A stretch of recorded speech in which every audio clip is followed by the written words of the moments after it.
The following program contains views that are not those of WVTC, iNetworks Communications, their subsidiaries, affiliates, or financial supporters. Winning victory through Christ, WVTC Allsip Chicago, and iNetworks Communication Station. Radio, winning victory through Christ. You have just joined the Dbarge Show. Dbarge, that's me. And you've also joined a gentleman by the name of Damon Williams, who's not only our guest, but our friend, a pioneer in the entertainment business, specifically in the area of comedy. And many of you know him. We're not going to waste too much time because he's only here for the short hour that we have. And when he talks, even though he talks about 300 miles an hour ready to take off like a jet, he can talk like that a long time. And there's a lot that he has to say and he can never get it done. I've been knowing Damon now for, I want to say, 29 years. Damon and Bernie Mac and Dale Givens, and we can keep going. George Wilborn. George Wilborn. Diane Cole. Yeah, Tony Schofield. Oh, God. Diane Corder. Diane Corder. She's been on this show twice. Good. She's been waiting to see you. Girl. That's how long it's been. Damon has been a wonderful individual, great personality. I'm going to read his resume here in a minute. And we can get just a little bit familiar with his accomplishments, and then we'll get into his early childhood. Okay, that's going to be real interesting too. And for those of you who don't know, I don't always tell all my business, but I got some new glasses today. Hey. And they are really good. This is my first time wearing them, Damon. So if I mess up some words, you know it's the optometrist. Indeed. Right? Okay, let's go. Damon Williams. With over 25 years in the industry, Damon Williams is a former Subway sandwich shop owner from Chicago, Illinois, who began his comedy career at All Jokes Aside Comedy Club. Damon's previous television appearances include BET's Comic View, dating back to 1994. I think that's when I met you, including his own 1 hour special. He's been featured on BET Live, Comedy Central's Premium Blend, the Tom Joyner Sky Show on TV One, and HBO's P. Diddy's Bad Boys of Comedy. The funny man from Chicago even hosted several episodes of the legendary Showtime at the Apollo, following seasoned host and TV star Steve Harvey. In 1999, Damon performed for over 300,000 fans as he opened act for the highly successful Kings of Comedy tour, establishing him as one of the elite comics in the nation. Internationally, Damon is a fan favorite in the Canaan Islands, as he has made regular appearances in Canada with stops in Vancouver, Montreal, and Edmonton. Damon has even been featured on the Real Deal Comedy Jam, which airs in the United Kingdom monthly. Comedy shows for the House of Blues came as the result of one of the appearances on the Jenny Jones show. Wow, where is she today? She's in her backyard taking pictures of squirrels and living her money out because she is rich still. Jenny Jones, come back and visit. Posting pictures of little chipmunks and hummingbirds. We talk occasionally on Facebook. Yeah. If you read my whole bio, that'll be the hour. No, it's not. Okay. I timed myself. I did it in 15 minutes. Cool. Yeah, that's okay. What they need to hear. All right, I'm almost done. He was contracted to write, perform, and produce over 50 episodes. His material is universal, and there's something for all ages. His popularity has provided him with the opportunity to work with some of the biggest stars in the business, such as Aretha Franklin, Patti LaBelle, Luther Vandross, Ray Charles, Harry Belafonte, Frankie Beverly, Chris Rock, James Brown, Jamie Foxx, Little Richard, and even President Barack Obama. where he served as host for a campaign brunch. I know you had a ball there. You've also seen Damon recently on tours and shows such as host of HBO's Martha's Vineyard Comedy Fest, the U.S. Comedy Arts Festival in Aspen, the Cedric the Entertainer Review, HBO's Def Comedy Jam, Martin Lawrence's First Amendment, Comics Unleashed, Black Pack Comedy Tour, Laughing on the Outside, Crying on the Inside. That was a stage play. That was fun with the late great Carl Wright from Chicago. Oh yeah, Yeah. He's great. Also Howard Hewitt and Theo Dower in that play. That's ancient history, but it was a great time. Yes, Yeah. Those are some wonderful people. Absolutely. Crying on the Inside. Most Funny Bone and improv comedy clubs nationwide, and maintains his monthly showcase in Chicago for Funny First Mondays. He's caught the acting bug with starring roles in films not other Black movie, Leading in Heaven on 7, and also an appearance on the Bounce TV sitcom Grown Folks. Damon is keeping Chicago on the map as a manager of Riddle's Comedy Club, where he is providing a stage for new and veteran comic talent. With his life motto of don't stop and don't quit, Damon previously held the funny chair seat as co-host on the legendary nationally syndicated Tom Joyner Morning Show.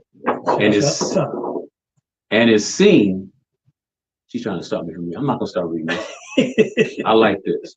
And is seen consistently I've been trying to stop on Chicago's #1 day talk show, Windy City Live. Recently, Damon landed an unscripted comedy stand-up, Laugh Tonight with Damon Williams, on new streaming service Urban Flix TV. When he is not touring comedy clubs nationwide and headlining concerts, Damon can be heard weekly on its Sybil Wilkes show online and the Sam Silk show on 93.1 in Cleveland. Yeah. WVAKCleveland.com. You can hear it nationwide. But Sybil, from the Tom Joyner Morning Show, she has a weekly, she has a daily Monday through Friday talk fest from 6 to 7 Central, and I'm on Tuesdays. So every Tuesday we chop up the topics. She has a newsletter. Everybody should get Sybil's newsletter. It's very informative for our people. Call it Sybil. You go to SybilWilkes.com and subscribe to that, and it's free, and it'll be in your inbox every day. Okay. Well, let's back up. Yeah. Since we brought the people to where we are right now, we're going to move forward. We're going to go all the way in reverse and start as a child. All right. I want you to tell us what child life was like growing up in Chicago. Well, if anybody knows anything about Chicago's South Side, we were initially in the Woodline community, and that was a magical time because we were kids and you could play in the streets and have rock fights, and we did all that. Just a typical childhood. Playing piggy and block parties with the block party fashion show. Those are some of my fond memories of summer. Winter was they'll wrap you up and send you on your way. Kids, we had to go to school back then. Nowadays they close the school. They drive them to school every day. We just put on extra Vaseline and take the tail out there. So that was cool. And then from Woodline, my mother, we moved on up to the Beverly area. And that was when I was in 3rd grade, so that was 1973. And my mother's been in that house, and she's maintained that home since 1973, and she's still there. And then growing up in that area, it was a bunch of families that migrated south from the low end, as we like to call it. So each household had 2-parent households. It was blue collar and families, and you knew the Dunbars and the Jacksons and the Ellisons and the McDowells, and and everybody had a daddy. Okay. So I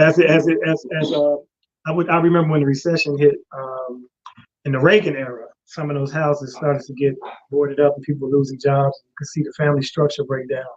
And I remember one family, Mac Ashford, was across the street, and the Farrs were next door to us. Well, after Mac and his wife broke up, he moved in with Miss Farr next door. Just get the family going. Hey, stayed on the block. So that was a fond memory. It's funny too, because that was Beverly when we grew up. I lived on a block east of Ashland. And then, as racism is in America, the white society of Beverly decided to move Beverly further up the hill and make our neighborhood Brainerd. That's a mess. That's how they get down, man. They moved the signs up. We moved in that neighborhood from Vincennes, I believe, all the way up to Western was the Beverly community, but they switched it up. Yeah. Yeah. Oh, they can move the line. Oh yeah, they will redline and move the line. So but it was magical, man. Like I said, all those families. I went to both public and private school based on our circumstances. So I went to Wendeley Green Elementary School, which was the first year when it was built. We were there, and they didn't even have a name. We had to put the address as the heading on our paper because they hadn't named it yet. And we were hoping for Jackie Robinson, but another school got it. So we ended up Wendeley Green, and we was like, "Who is that?" But he turned out to be prominent judge, and we found out who that was. But yeah, that school, I still have contacts there and go back and sometimes do commencements for the 8th grader graduations and things of that nature. So I'm still connected to my community. Like I said, my mother's still there, and that was part of my childhood. 2 years ago at the African Fest, you were the host. Yeah. And I saw something that was awesome. I saw you bring your mother and father to the show and seat them. I couldn't make it to you from where I was at with the cameras, but you sat them in a very comfortable place and wonderful. That was, to me, that was great. I mean, bringing your parents to your comedy show. Bringing my parents together first, then bringing them to the to the show. How many people, mom and daddy, still together? But yeah, it was great, man. I have since lost my father. He passed Christmas Eve.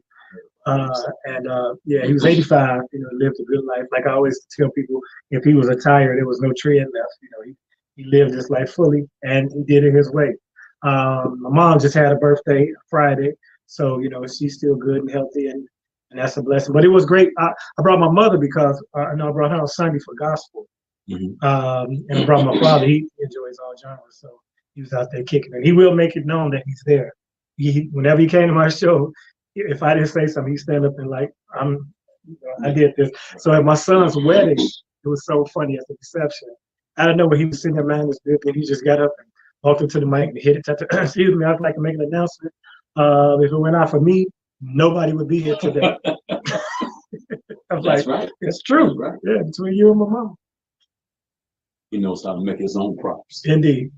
If you would say, from your lifestyle and the characteristics of you as a man, the one thing that would be most like your dad that you picked up from him, that even if you can't help it, it rains out of you, what would you say it is?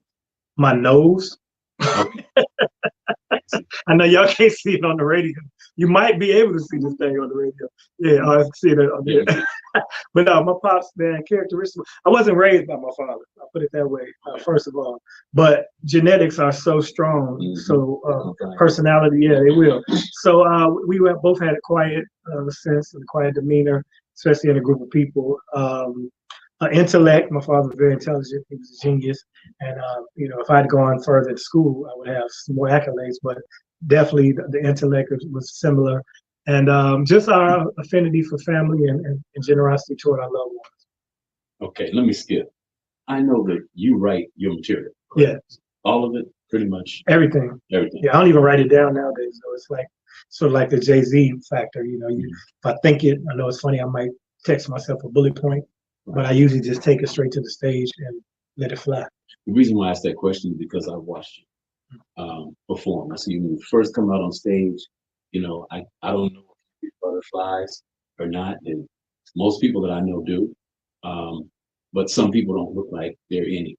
They just walk out. But the one thing I noticed about you, all the way, I'd say at least back 15 years, is that when you come on stage, you are automatic going nonstop. Yeah, and that's exactly the way people who respond to you that are laughing like myself, they laugh like you perform. You start, and it's like, I would say, I don't like to compare people, but Tommy Davis. It's like boom, and then boom, and you just find yourself just laughing the whole time. I miss a lot of what you say because I'm so busy laughing at what you already said. Yeah, and that's called stepping on your laughs. I was taught early on to kind of let the jokes and the punchlines savor because they don't catch jokes right away. Right. But with black people, they have Attention deficit disorder. it's not a disorder, but it's an attention span that you need to adjust to, or people will be on their phones. Right now, so many distractions. Plus, you have to establish a tone up top. If you come out and if your outfit ain't right or your shoes look funny, they're gonna form an opinion off those first 5 seconds and that first minute of your show, and that will set the tone sometimes. Now, of course, you can recover from it, or you can build, to a crescendo, so to speak. But I'm gonna go from the time the music starts. When they say here's Damon, blah blah blah, it's time to go to work. Plus I enjoy it, so I already know I'm about to bring joy to a room full of people. That's key. As soon as I come up there, y'all got to start laughing. So let's get these laughs started. Well, there's one thing I appreciate. You have never busted me or capped on me. When I'm in front with the camera, I always take the camera and hide my face with it. So maybe you won't know who I am. Well, I'm nearsighted, so that helps a lot in comedy because if you can't see people's expressions and worried about their response, then you can just do your thing, uninhibited. But also, it's a lot of things you miss when you don't have your glasses on. It might be some material out there, but I don't like to bother people unless they're interrupting my show, or if it's something so outlandish that deserves attention, or something we're all looking and seeing and thinking. Like there was a guy who was sound asleep at Rivers, right in the front, and I was just talking about everybody need a nap for our age because it was a later show, and I looked over at him like him, but I saw he was losing it, but he was gone. So I was like, that ain't hard work. He not tired. He on something. Like, that ain't steel meal. That's laced with fentanyl. It was something going on in his world. And so you got to point out stuff like that. But mainly, my performance, if I do incorporate somebody in the audience, it's they should be able to laugh too. I always tell comedians that, especially young comedians, even if you have a heckler, if you come back at a heckler, say something so funny that not only the crowd laughs, but he is able to laugh as well, and that kind of diffuses the situation. Because lately people have been very sensitive and have been very aggressive. Running up on stage and running toward people, and comedians have been assaulted, and I've had a fight on stage years ago. So you have to be careful, because you feel superior and you feel like how dare you interrupt me? But on the same token, you got to be able to take a joke, and you got to be able to diffuse the situation, because you don't know what these people are capable of doing. And we search people so they don't have weapons, but you just never know. And plus, you want everybody to have a good time. And that kind of rationale, like you said, comes from your father too. That intelligence, because you have to protect yourself you can protect yourself with your mouth. Absolutely. I mean, just words. You can disarm. Sometimes your mouth can get you beat up. So you have to watch your mouth. Watch your mouth has been around. That's not a cliche. That's good advice. Watch your mouth sometimes. So, but 99% of the time, 100% of the audience is there for a good time. Every once in a while, you get some people that are just adverse to humor. I had a guy last weekend. He just wouldn't laugh. He was there. He was in the front row. He bought the ticket. People are dying laughing around him, buckled over, and he was just like right here with it the whole time, straight face. So, sometimes you just got to let that ride, or you point it out, but you do it in a way that hopefully he can laugh, make him laugh. Yeah, I take it as a challenge. What are some of the most sensitive areas that you've been in when you in content? You talk about people in general. Religion, politics, those two things can divide a room. Sex is universal. Unless you're at a church, you don't want to do sex jokes, but you can if you allude to it with innuendo, and that fine line is always fun because everybody makes love, and if you get married couples in a room, and even if it's a sanctuary, they are aware of what it is to be physical with each other. So if you do it with tact, if the pastor's laughing, that's always my barometer. If the pastor laugh, I got away with it. That's what I tell people. So I always keep an eye on the pastor when I do church shows. Right. I know somebody else. Or the first lady. If the first lady's laughing, then you really do. Yeah. Give us. You've been doing this for 30 years. 30 years. Yeah. 30 years is a long time. Yep. It's 3 decades. But when you're doing it full time, or you're doing it most of the time, it's even longer. But then at a certain point, it seems to get short. What I mean by that is you look at the years, and the years will tell you that it's a long time. People work on a job 30 years and retire. Exactly. But when you're having fun, It even shortened that. And after the 30 years that you spent, you're still not where you're going. Exactly. There's some room at all the way at the top of Dayton, That's and you're climbing. and that's what keeps me motivated to do it. But I enjoyed the journey, and I teach young comics that as well. It's a marathon. It's not a sprint. If you're gonna do this, you got to be patient. Everybody not gonna overnight success be Kevin Hart, and everybody not gonna be Kevin Hart. So what you can extract from the journey along the way will sustain you if you have the drive and determination to get to where you're trying to get to. So, and you have to do it with blinders, because if you have colleagues that you start out with, and some people's journey is quicker. Some people take a different turn or get a break on a TV show or something like that. You can't be like, man, I was doing it before him, or I'm funnier than this guy, because that'll drive you nuts. You become a bitter comic. Enjoy each time you make people laugh, each show, each joke, each line, each day, each trip, each flight, the journey. So now, fortunately, with our phones, I'm able to document these things and post it in reels and such on my social media. So now I can reflect back and enjoy the journey even more, because there's so many moments that I've had throughout my career that other people remind me of that I've totally forgotten. Exactly. And they had that one moment experience, and they're like, man, you remember we was in the airport, he had on the blue shirt? I'm like, yeah, that was you, huh? So, you don't document your experience. Well, I mean, it doesn't have the same significance to us as it does to the person, because they get to meet you one time, you meet people all the time. So that changes the dynamic. But I try to be very genuine in each interaction with people, and try to take a little nugget that will remind me of who they are if I see them again. But the older you get, the longer you do it, the more, it gets foggy.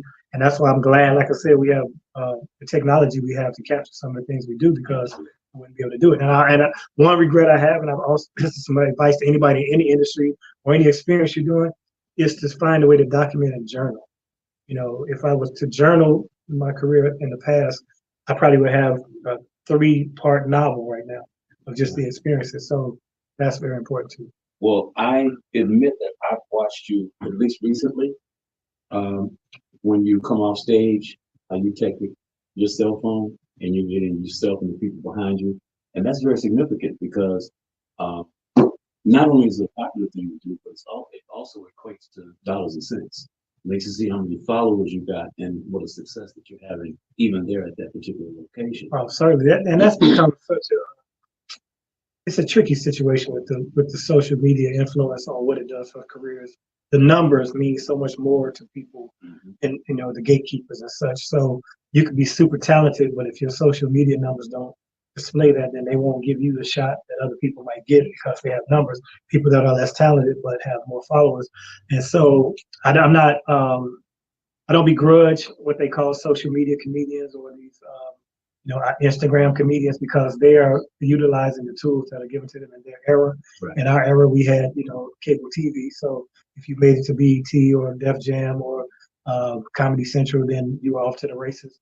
So I feel like traditional comics is what I like to call this, as opposed to pioneers or old comics, have to adjust to the times and not be upset, or just play to your niche. If you came up in an era where people were on social media, chances are most of your fans are in the same situation, so they're not really on Instagram either. Our generation is more of a Facebook generation, or you got to email them or text them to get their attention. So you work with what you have. Question about your travel, and in terms of comparing that with Chicago, which is home. Right.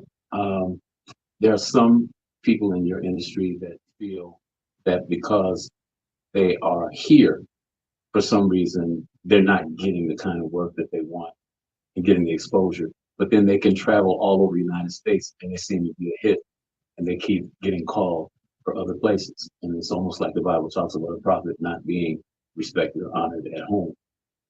Do you find that is anything of significance with you, or are you kind of satisfied with both on the road and being home? Well, I a lot of people early on, especially, always said you got to go to New York or LA to make it in this business, or to make it big. I've had advice from people like you mentioned, Tommy Davidson and Chris Rock. Chris Rock said, if you want to make cars, you live in Detroit. You want to make movies, you live in Hollywood. Tommy Davidson said, circumstances can limit you. You end up being the king of fashion shows if you don't get out to the city. So what I do, what I have done is I've utilized Chicago as a marketing tool to lure talent because I've always promoted shows. Right. But I also don't oversaturate myself as far as when I'm home. So I might be in Chicago, but it'll appear that I'm on the road all the time because I'm not at every nightclub, every show, every comedy show. If the people see you every day, they devalue you. You know? Right. So I'm very strategic in my outings. Plus, I like it at home. You know, I'm comfortable at home. I'm a homebody. And when I'm on the road, you know, I have to be accessible to the multitudes and the people. But when I'm at home, you know, and fortunately for me too, Chicago has embraced me as just a regular citizen. You know, so I don't have to be carrying a security guard. You know, how people like come to my show like, "Where your security? Where your bodyguard?" I'm like, "Why don't I have a bodyguard at the Chicago theater?" And then I'm in Jewel, 95th and Aspen.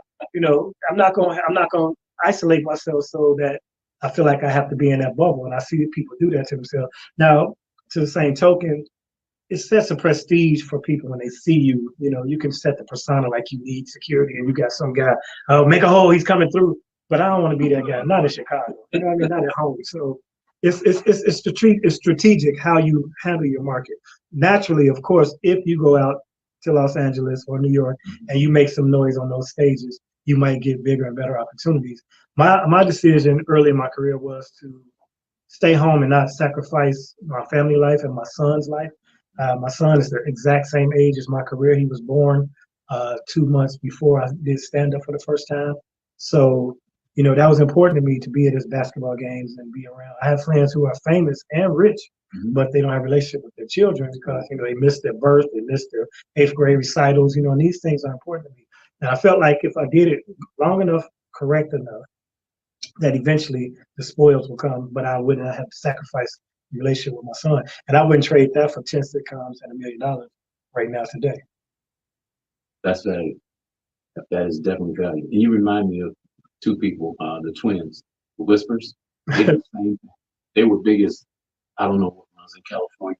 You find them in Safeway, find them in Walgreens. Yeah. No security nowhere. They'll stop and talk to you and shake your hand. You have to get rid of them. Right. And if you make yourself accessible, then you're not, you know, Right. you don't have to be isolated. So Exactly. I feel like that's cool. Plus, you know, it's weird. You know, anonymity is undervalued. People don't understand what it's like until you get these masks. Like when we had masks, I was like, yeah, you know, I could go everywhere, you know, without. And I don't mind talking to people, but sometimes you might be running late, and a person only gets that one experience. And I had to learn this, you know, early in my career that if somebody wants to take a picture or have an experience or a conversation with you, they've been waiting a long time to have that conversation. Yes, they finally see you in person. Like, man, I've been watching you since. They just want to acknowledge and give you a props. But you like, man, if I don't make it in this DMV by 5 o'clock, I ain't gonna get my plates renewed. But you got to stop and take that moment. Or if I'm at the gate, I'm running from a gate to gate in the airport. You know, I used to like, I'm sorry, I got to go. But I'm like, you know what? How long does it take to acknowledge that person? You know, 30 seconds, a minute. You know, you need to find time for that. And the flip side is when you don't, you know, negative news travels way faster than positive. And as we sit there talking about, man, you're a humble dude, that goes around one time. If somebody say you're a butthole, that goes around 1,000 times. Exactly. You know, so yeah. Yep. Okay, the career now. Tell me some things, and it might be few with you, who knows. You always have something that seems to be of, I don't want to say negative, but something that pulls you in a different direction where you're trying to go, or obstacles to overcome that you feel might be some of the great, not little stuff, but what are some of the larger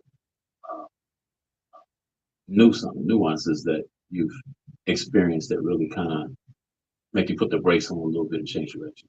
Well, it's to answer that question because it's kind of vague, but I'm gonna try to hone in on what I think you're trying to ask me with that. No disrespect. I'm just trying to figure out exactly what you were asking. Okay. But I'll tell you this: there have been circumstances and situations where opportunities presented themselves and they didn't take place for whatever reason. Like, and it's always, I call myself the Gilligan of comedy. I'm right on this island about to do something major, but for some reason, I think I've been kept humble and I've been kept moderate in this business so I can serve where I'm located. So there's always been, like for instance, I'll give you a good example. Laugh Tonight with Damon Williams, which is a new stand-up series, which we filmed in February of 2020. Okay, COVID hit March 2020.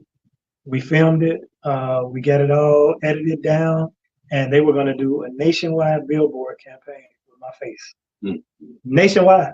But That's they true. said people are not outside, so why would we spend the money on billboards? Nobody's going outside of the cold. So they like it don't make money sense to spend the money. I'm like, yeah, it does. The billboard could be, people got to still go back and forth. So I would have been splashed across the country on billboards, Times Square, all around, but they pulled back on it because so it's stuff like that. You're like, okay, Lord, what you trying to tell me? Like maybe it ain't time for me to be that guy because I wasn't prepared for it. So circumstances like that, there are always obstacles. When I hosted Showtime at the Apollo, that was basically an audition for the host ongoing. And they had 3 candidates, and we all hosted 4 episodes. And at the end of the 4 episodes, they decided who to go with. Well, naturally, they went with a guy that was from New York, who was already hosting the Apollo Kids. And it was his show to lose and ours to win, but he did a great job. Rudy Rush, a good friend of mine, we became friends in that competition, so to speak. And I was like, man, I get this Apollo, I'm off to the races, right? Didn't get it. So I'm like, okay, so there's always stuff like that, but you got to take it in stride and you got to be thankful for the opportunity that it at least presented itself. Like my series is still around. Urban Flix TV is a Black-owned streaming network. They have a multitude of Black shows, movies, original film, documentaries. It's all out there. But COVID, hit and it kind of stifled their growth. And then one of the owners has gotten some legal civil matters, so it's kind of on the back burner, but it still exists, and it's only like $4.99 a month. And I tell people it's only 8 episodes, so you can subscribe for a month, burn through those episodes, and then you can unsubscribe. I don't care, but you'll get a chance to see them. So it was a great opportunity. So I just look forward to each and everything that comes forth, and take it as it comes. I appreciate that. And on that note, we're going to stop for a second and see if we can show some of our listening audience a few pictures of you and maybe a quick strip.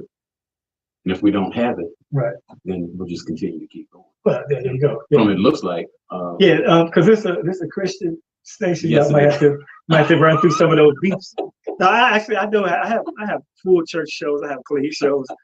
I mean, I do everything. I've done corporate. I've been booked in Kankakee, Illinois, at a place called Wisecrackers, where it was all country white people. So I do Wisecrackers. What's the name of it? I was like, wow. Okay, wow. They named this right. It was hilarious. That was early in my career, but yeah. So I if you need me to, I can send you all some. Well, I appreciate it. Yeah, I don't want you to come back and edited footage. Yeah. You got to say something about So you had a couple of big breaks, and that billboard thing was the truth. Yeah. I mean that's now a household face once it goes there. Yeah. And I wish that had happened. 2 sides to this business. One is management, the other side is talent. During your tenure as a comedian, have you spent any time in the last 30 years managing Damon Williams? The whole time I've spent managing myself. The only time I had anything that resembled a manager is Carolyn Albritton, who was Bernie Mac's manager at one point. She took me under her wing for a couple of years and was helping, negotiate contracts with gigs. But it was more like a booking agent. I have a booking manager now, a young lady that works with me. Her name is Jada Davis, and she accepts all of my correspondence, who you all know. And she's very enterprising. But as far as a management, official management company, no. Official agency, no. So I've done this all in-house, and it's kind of it's more like I hired Jada because I needed to step away from managing, because not only do I manage, I also promote and curate a comedy show, and I book shows my own. I did New Year's Eve for like 16 years at Star Plaza Theater. Like I said, I had that series at House of Blues. So I've had my hand in different facets of the game. But I think now it's more important that I just focus on creativity, unless I get into producing. And producing, which I was executive producer of my show, which lit a different light for me, turned on a different bulb. That aspect behind the scenes, putting together the pieces, assembling the crew and cast for production is something I would like to do as well. We do that at Martha's Vineyard for the Comedy Festival. Me and Steve Capers, we come together with that. So, those are other things I like to do. I think you streamroll that pretty good, because basically, if you're a talent, then you're looking at management. They have a job, you got a job, and you're more interested in your development and procurement, and they're more interested in the management of you and booking and the money and investments and all that kind of stuff. Indeed. And making sure that you're publicized, marketed, promoted, and advertised. Right. And when you do that yourself, you only have one person you can look in the mirror. Well, I did a good job today on the marketing side, but I could do a much better job on the promotion side. And that probably says a lot about why you've made it to where you are now. There have been some management people in the business that haven't been too straight and forward. We're taking some of our best talent for rides that they didn't want to go on. Lots of And I know stories you like know that. some of them yourself. Yeah, I'm sure we know some of the same people. But with yourself, you always had to account for Damon Right. and God, and then you got your family. And the new person that you have, Jada, I like her. I like talking to her. And I'm just glad that you are in charge of your destiny.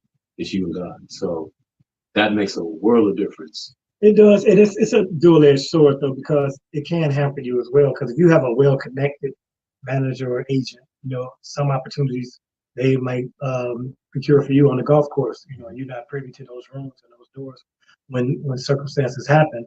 So I don't recommend people do it. I just chose to do it that way. Plus, I don't have to split the pot.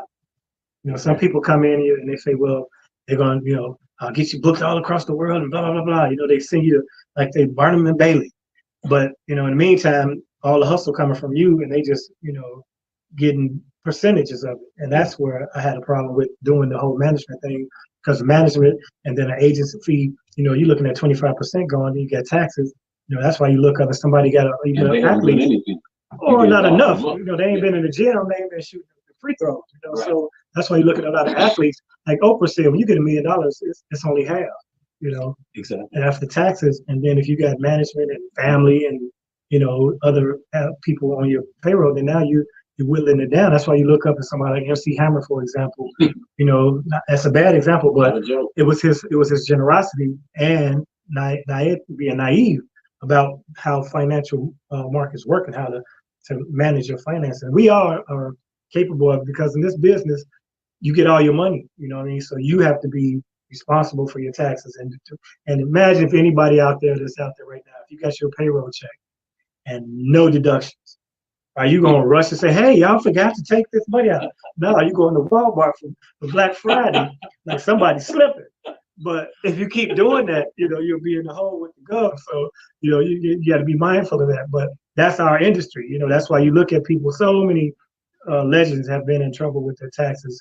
Mm-hmm. Chris Tucker, Red Fox, Wesley Snipes, everybody, because Aretha got in trouble, but Aretha figured it out. She make everybody pay her in cash. That's right. Yeah, and you got to count the money out before she hit a note. $100 bill. Yeah, you had to pay Aretha. I learned that at Star Plaza Theater. I had a funny story too, because the guy who booked her and was booking me said, I remember it. Aretha, she wants all her money up front, and you got to sit and count it.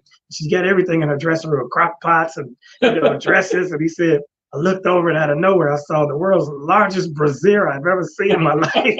Full of money, right? No, it was hanging on the chair. He said, I couldn't even focus on the money. He said, I've never seen such a large brassiere. And the fact that he said brassiere was so funny to me that I often tell that story. So I got a chance to work with the Queen several times. I got a chance to introduce my mother to her. And we went back after her last show here in Chicago Theater. My wife and my mother, we sat in her dressing room for about 20, 30 minutes, just talking, chopping it up. That's great. Long live the Queen. Long live the Queen. Yes. So is there anything else hurdles that you had to jump over? Well, that you feel that could help some new person that's coming to the horizon to prevent them from stumbling over this? Hurdle-wise, it's preparation, it's opportunity and preparation meeting with a little bit of luck. Mm-hmm. So, you're always going to have disappointments in entertainment and anything you pursue, but entertainment especially, because it's very competitive. It's a very, individual accolade situation where if you're not on your game that particular day when that opportunity comes, you might not get the next opportunity. So you got to prove yourself every time out, for one. For two, sometimes you just don't fit a person's idea of what the opportunity presents. Or sometimes a person has a relationship with somebody that's closer to them. You might be, more qualified in a situation, or in your mind more qualified, but it goes to them because, that's so-and-so's cousin. So, you know, it's a crapshoot. But like I said, the advice is it's not a setback, you know, a setback sets you up for a comeback, you know, so, you know, take it in stride and, you know, on to the next one. That's what we needed to hear. Yep. A setback is a comeback. Yep. That's exactly what it is. We just keep coming in that shit. You got it, man. You got it. And you got to have faith. I mean, if you don't see and believe in your mind, if you have doubt or if you have disbelief, doubt creeps in for everyone. If you don't have the faith and the strong belief that it and visualize yourself being where you're trying to get, then that's 50% of the battle. You know, you got to dream it, you got to sleep it, you got to think it, and you got to have the fact that, you know, somebody more powerful than you has a plan for you, you know, and it might not be stardom, you know, it might be for you to be notable so that you can, you know, share the glory. You know, you never know what your journey is intended for, and it's already written. So all you have to do is basically have the faith to make it happen. And you've done that for 30 years in this business. And I have to tell you that not only what you're saying is not falling on deaf ears, but I'm going to show you I understand. You don't understand. You don't understand. Okay. I always love to mention Bernie in any interview. So for 33 years, I started 3 years before you. And we met in Bernie Mac. Now, during those 33 was it Miltroneers maybe? No, it was before that. Oh wow, okay. It was Spices. No, I couldn't have been Spices. I gotta tell you, Spices. It had to be after Spices because Spices I only heard about. Okay. It was either Cotton Club or Miltroneers. Well, it was early It was Miltroneers. Yeah. Cotton Club, the Monday night. The Tuesday night. It was Miltroneers was Tuesday night. Yeah. Tuesday night. Yeah. But he was at right after the Cotton Club. He got, what did I just say? You said Spices? Spices. Spices predates Cotton Club. Yeah. Yes. Spices was downstairs in the basement. Miltroneers was too. Miltroneers was too, but it was on Fairbanks. Yeah, I never did Spices. Okay. I heard a lot about it though. So my point was 33 years ago, I went into business, photography. A lot of people that have known me since that time, they don't know I went out of business 3 times. And then when I said, well, how'd you get back in business? How I got back in is I never started working. What you did, you got yourself a new camera, that old one. No. That too. People, what happened? It wasn't lack of opportunity. His equipment failed 3 times. He didn't. You know, still had the eye, but the lenses was missing. It's what happened when you park on 79th and House and leave your car open. You find yourself out of the photography business.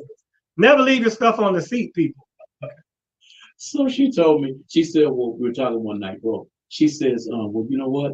Maybe I'll just go back to corporate America, get a job. That's what she did. So I went out, put a suit and a tie on, looked like a businessman, went out and sold 3 corporate accounts. And I said, okay, now you can go back to corporate America. Quaker Oats, Amtrak, and Ameritech. And checks started rolling in, and it was all good again. Right. So that happened 3 times. Wow. You know, we've had some recessions, some obsessions, we had almost everything in 33 years. But the thing is, like you said, you just can't quit. You can't. I mean, especially when you're in an entrepreneurial field like this, because, like I said, there'll be some times, like for instance, if you're a freelance photographer, for instance, if your work is not speaking for you and creating more customers because of your work, then you will find yourself, you know, back in corporate America, working at Amazon or driving Uber. Right. You know, because you got to still pay the bills. So I think being consistently giving quality work consistently is the key to longevity. You want people to invite you back. I've had many opportunities, like the Urban League Gala. You know, I was invited as a guest to do a 15-minute show. The next year, I was invited back as the host, and after that, I was the host every year. And then they took 1 year off after COVID and tried to go a little free route, and the people revolted. You know, the powers that be like, no, we got to get them back, because I mastered that crowd, and that's a very tricky elite Chicago, and they you know, they only elite when they around each other. You know? Yeah, you know, it's the top echelon of people, but still they still have to respect the host, or they won't. You know what I mean? So I think it's about quality. That's what creates longevity, quality. Absolutely. And tell me about, I know you've been married for about, what, 7?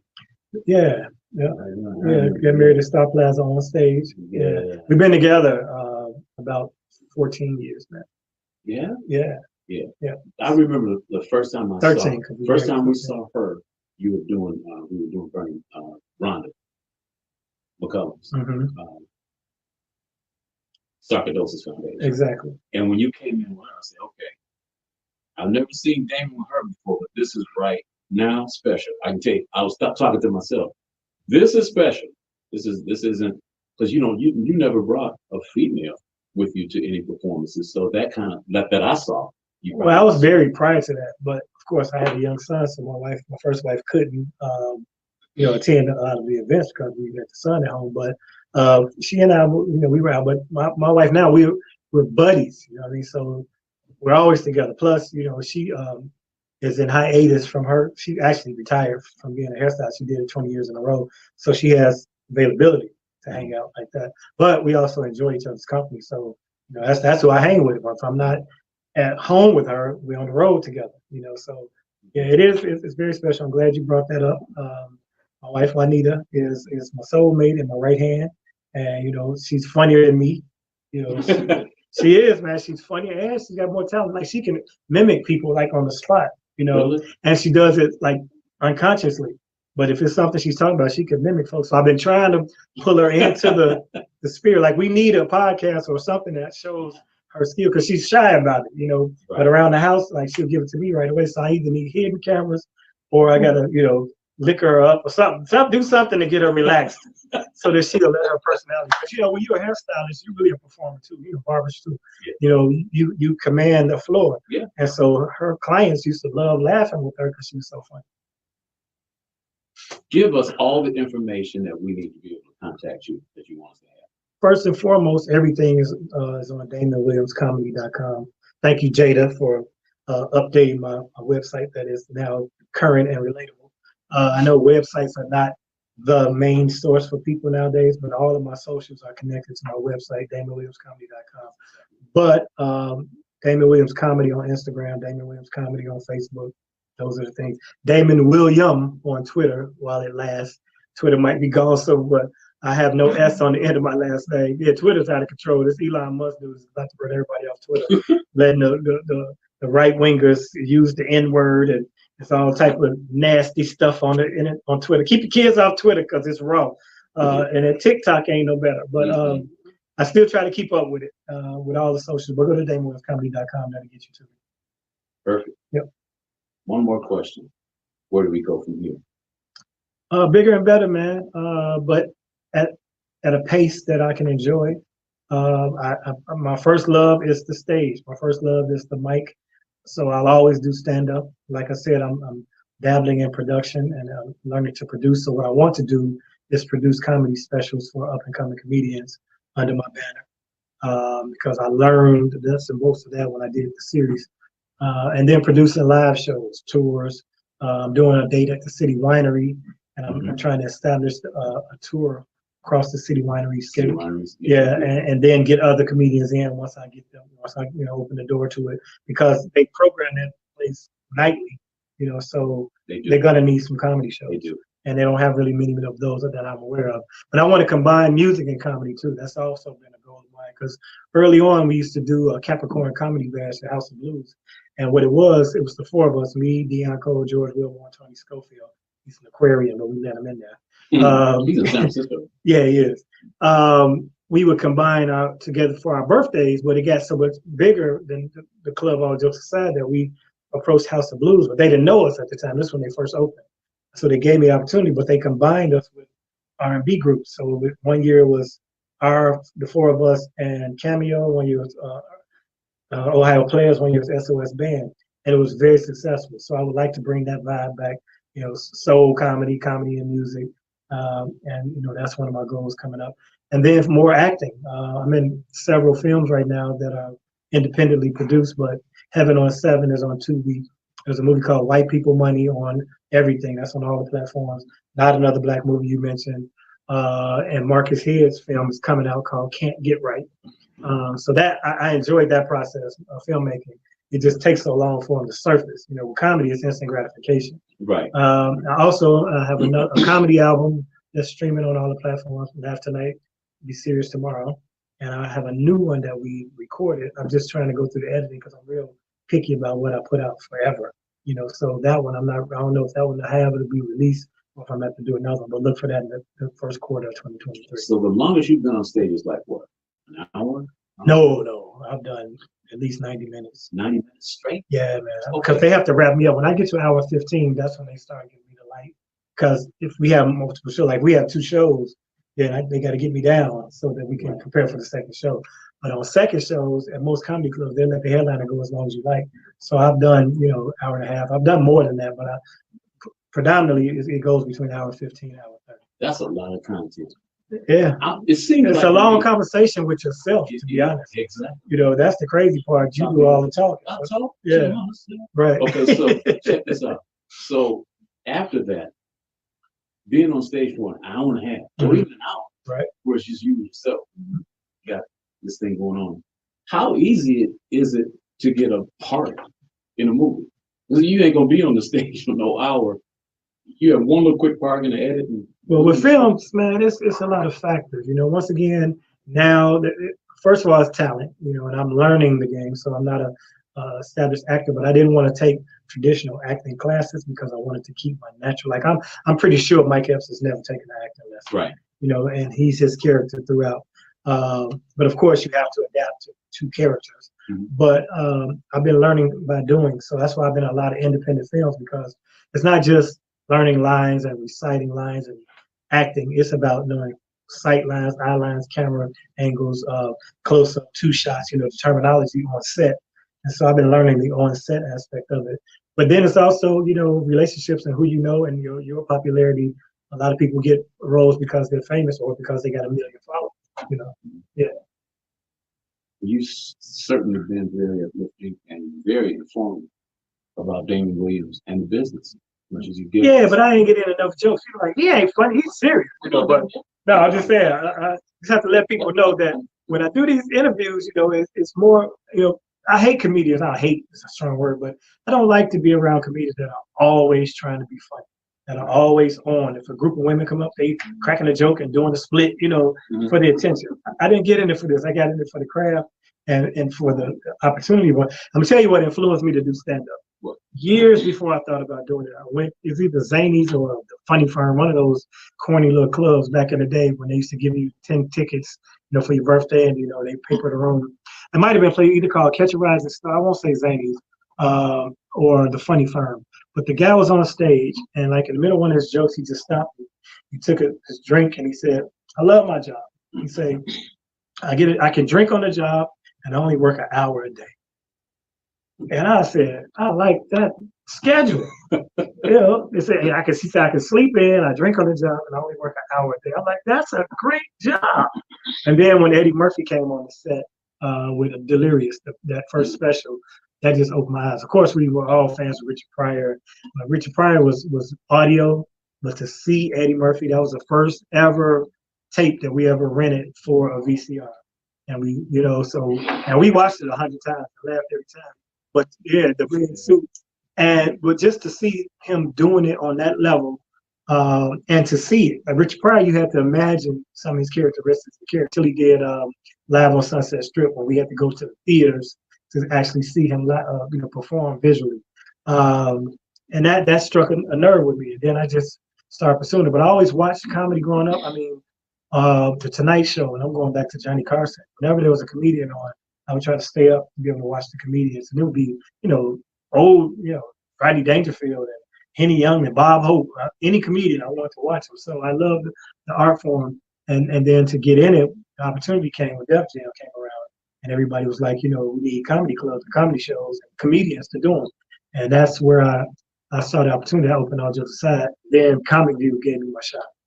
One thing I always have, and most recently appreciate about you, is you share the stage. It's not about Damon Williams. I mean, you got to come from somewhere, but that's not where you end. Indeed. So when you bring other comedians who are not known like you are, and some who are, and share the stage with them, that benevolence is worth a lot. it's more than money. It's the camaraderie, the fun, Yeah. helping to build character in everybody. And it's important, For man, some. because a lot of people, a lot of brothers especially, have backgrounds and situations that they're coming through, and now they found something they're passionate about, and it's legal. Mhm. Seriously, I mean, myself included, comedy saved my life. I would have probably got caught up in the system if I didn't find comedy, because I was always trying to be slick or trying to find a way to hustle. And that's what we do, a lot of us. So not only that, I think it's important to keep the art form going. If you see potential in someone, or you see the desire in someone, even if they don't have the potential yet, to give them the platform to do it. That's why I came back to riddles. I didn't have to do riddles.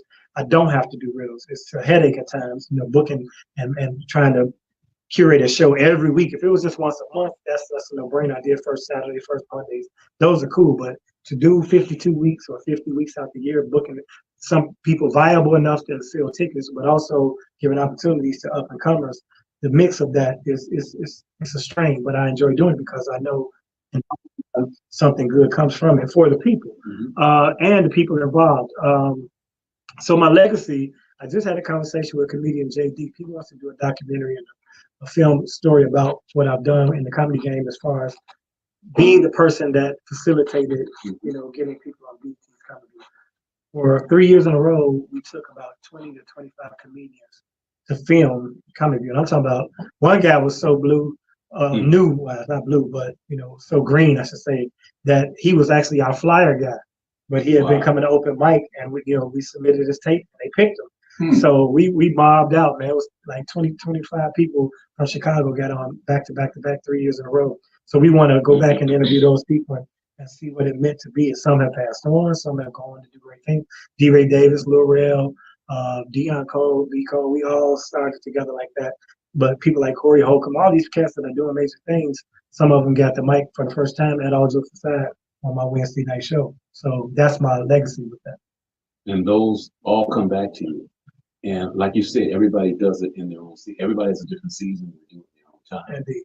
Just appreciate that. Yep. Since you're talking about riddles, that's a really nice place. And I know the owners of the place are very happy with you because you have been an avalanche of green stuff in there. Yeah, we turned that club around for sure. Yeah, you did. Yeah, and it was interesting because it was what we call a mainstream club, which means basically white comedians. But white comedians don't really sell tickets. No. But comedy is cultural, so when I started bringing in the guys that were, filling it up, white people stopped coming, and I try to appeal to them. Look, jokes are jokes, and funny is funny, and it's safe. You can come. So now they're starting to come back around. I think this billboard we have on 294 has been bringing more people in. And I would like to book more white comedians or more diverse lineups if I knew how to reach their audience, and their audience will respond and buy tickets. So, it's all about marketplace. And tell our audience where Riddles is located. It's in Alsop. It's 5055 West 111th Street, one block west of Cicero on 111th. My shows are Friday and Saturdays, but they program the club like 6 nights a week. So at any given time, just go to DamonWilliamsComedy.com and find out what we're doing over at Riddles and who's coming and all that. DamonWilliams.com. Damon Williams Comedy. Comedy.com. Yeah, keep the comedy in there. Yes, sir. Keep it funny. Yep. Listen, it has been a blast. I'm glad you finally could make it. Me too. And I want you to go back and tell your wife that we had fun. And please say something to your manager. She was very nice. Jada's the best, man. My wife's the greatest. And thank you all for having me. And I look forward to seeing this and sharing it on all the platforms. And I will take clips from it and, have fun with it. Absolutely. All right. Ladies and gentlemen, in the listening world, thank you very much for joining Winning Victory Through Christ on WBC TC Radio. This is Dbarge. This is, was, and will be. The following program contains views. The following program contains views that are not those of WVTC, iNetworks Communications, their subsidiaries, affiliates, or financial supporters. Winning Victory Through Christ, WVTC.